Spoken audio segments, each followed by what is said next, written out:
Okay, on to part 3. So I was just saying I love these and I'll use them a lot. I'm going to color them with sprays and distress inks and all that sort of stuff, so they will be a lot of fun to play with.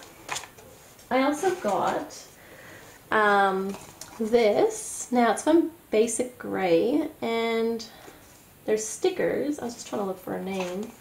I don't see one. Anyway, they're just white alpha stickers, and I like them because they're kind of got like a paper feel to them, so I can color them with markers into any color I want, so that's why I just got the white. And Vicky again over at Clips and Cuts was using these, so I just thought, oh, those look brilliant. So I just want something quick and easy to pull out and color up and put on my cards or art journals or whatever I like. So very, it'll be useful everywhere, and there's, you know, a lot of different varieties, like lowercase, uppercase, and then we've got numbers as well. So it's really good, nice thick quality as well. So I'm happy with that. And again, it was like $1.50, so I thought, oh yeah, I can get one of those. I also got, this is my first ever dies from Simon Says Stamp, exclusive range. So I had to have the falling stars. They are just stunning. They're really, really gorgeous. I haven't opened them up yet, so I just want to pull them up. And yeah, so they come, it's actually a really big die. So, I mean, it was $22 or $23, so it was pretty expensive. But I loved it enough that I really wanted it. And again, I can use, same with the wood veneers, the stars go with any, like, you know, holiday. You're not just stuck to one specific type of card, so they'll be very, very useful. And then I also got this one. Now it has the hearts and the stars, and this one's holiday shapes. And I just really wanted a die with small hearts and stars to put on cards that I can die cut paper out of. And I mean, I've got a Cricut, but it's just too hard to do the little tiny things. And if I only want one or two, this will be so much easier. And I've been looking for a die to do it because I don't want to punch, because punches take up space and I don't have space, whereas die's super thin and perfect. So I'll just quickly open it up, but I'm pretty sure that it's the exact same size as the front. Yeah, so same size, and those will be the perfect size of hearts and stars, so I got a range. I probably wouldn't want any bigger than that for a card anyway, so they'll be just perfect. Put that there so I don't lose it. I also got a couple of other dies. These are both from Memory Box. So I got the Raindrops one. I have ideas of putting like a cloud, one of the L'Enfant clouds above it, having this dyed, and then having it behind like rainbow paper. So you know, it's raining rainbows. So that's what I want to go with. But I mean, I'll use it for plenty of other types of cards as well. And you got baby showers and all that sort of stuff. So be very cute. And it was, I think it was only $6 for this one.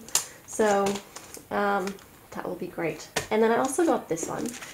And a little bit of a nerd on this one, but it's a set of antlers, and I kind of want them. You know how you have those quirky photos and stuff where they put antlers behind animals that shouldn't have antlers? Well, that's kind of what I want to do in my art journal. So I got one of these, and I actually think I could probably use one of them as a twig of some description for a bird to sit on as well. So I'm going to use it for the two purposes, and I don't know, I just really wanted one. I also have the option of, now I've got, you know, antlers for maybe a mail card or something like that.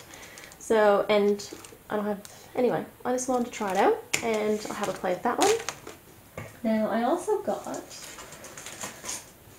some stencils, which is super exciting because of this art journal whole project thing. And the reason I, you know, am branching out is for the art journal side of things is just I want a place that I could practice stuff for my cards. So I thought I'm not going to really do the abstract-y thing with art journals. I'm really just going to make a scene on a card in the art journal and practice techniques and stuff like that. So I'm, you know, when I get to doing a card, I know what I'm doing. So this is the first one. I got a chevron one from Studio Calico. It's a Huey's mask, and this one was, I think this one was only $4. And I just like the chevron trend. So I buy everything, and you know, I need to have a chevron in everything. And I got some the Crafters Workshop 6x6 templates.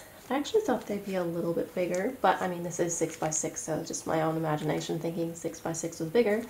I got mini Harlequin, I think that's how you say it, and I also got the Twinkle Twinkle, so more stars, surprise, surprise. I actually want 3 other ones more than both of these two, but they're out of stock, so anyway, I got my second favorite ones. And I'll be using these on cards, and these ones maybe a bit of both in the backgrounds, just for added interest, I think. I sort of got these just to play with my sprays and stuff like that, just to have a bit of a play around and see what I could come up with. Or I saw Jennifer McGuire using a stencil she made with a die and then using her Intense pencils to color it. So I thought, oh, that could be cool. And then I got Dilutions one as well, the 5x8, and this is the dotted flowers. So I kind of like the flower border that you can use just for flowers, and then just random dots, which could look funky in the background. And then I got this from Kaiser Craft. It's the tree template. I really like this tree actually. It's gonna be too big for a card, but I might be able to use like a corner of it or something. But I thought it'd be really cool, you know, maybe have this tree, you know how I said I was gonna have this girl looking back or something, you know, have this in the background. So I just thought I liked it and I was getting it. And then more raindrops. This one's the Prima stencil. Now this is probably the cheapest out of all the stencils, but it's bigger, so go figure. But anyway, I really like just the whole raindrops and everything else, and again with colored sprays and playing around I can make a whole, you know, background. And so now I've got the die option, and I also got the raindrops, and then maybe with my embossing paste and then mix it with glue and actually make raindrops on the page. That would be really, really cool. So I'm going to play with that. And I also got one big one. Now my art journal is not this big, but I like the snowflake one. My art journal is probably like that, but maybe opened up I could use it this way. But I really like just the detail in the snowflakes and then the little spots in between just for extra interest. So I'm going to try this like for Christmas or winter